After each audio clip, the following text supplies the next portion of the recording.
Have you ever encountered a situation in where someone did you a favor and you couldn't help but question their intentions? Ladies, I know you know what I'm talking about. Let's look at the oldest trick in the book. Can I buy you a drink? When this scenario occurs, a red flag immediately goes up in the girl's head.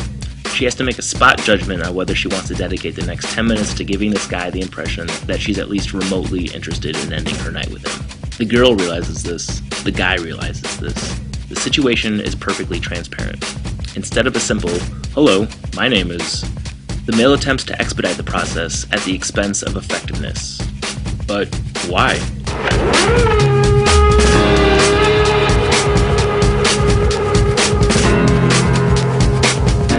To examine the power of reciprocity, let us look at an experiment done by Cornell University professor Dennis Regan. In his study, two subjects were put into a room for a reason not relevant to what was being observed. In this example, one of the subjects, the Confederate, left the room during a 2-minute break and returned with a pair of colas, one for himself and one for the other subject. I asked the experimenter if I could get myself a Coke. He said it was okay, so I got you one too. During the control portion of the experiment, again the Confederate leaves the room, but this time returns without a cola. Later on, after the supposed experiment was over, the Confederate asked his fellow subject for a favor. He was selling raffle tickets, and if he sold the most, he would win a prize. Any would help, the more the better. The result? The subjects who had received the cola ended up buying twice as many raffle tickets as those who hadn't received anything. The sole act of the initial favor increased the subject's purchasing behavior by 100%. Can I buy you a drink? The study was later duplicated, but this time, the subjects had to fill out a survey after the experiment's conclusion to indicate how much they liked the Confederate. For those who owed the Confederate a favor, it made no difference whether they liked him or not. They felt a sense of obligation to repay him, and they did. Can I buy you a drink?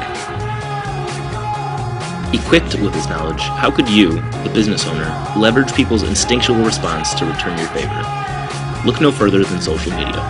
Spend any considerable amount of time on Twitter, and one human behavior quickly rises to the surface. We complain. A lot.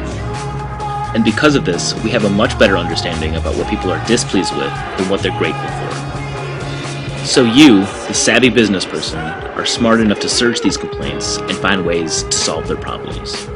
Whether it's directly tangible to your business model or not is irrelevant. The mere act of issuing this favor is enough to trigger this sense of reciprocity. Hopefully, awareness of this rule is enough to inject some morality into your business model without having to fear the financial consequences. So, the next time Rico Suave approaches and asks, "Can I buy you a drink?" know that you're receiving more of a subconscious sense of repayment than you are an alcoholic beverage. Unless, of course, that person is me. That's just the goodness of my heart.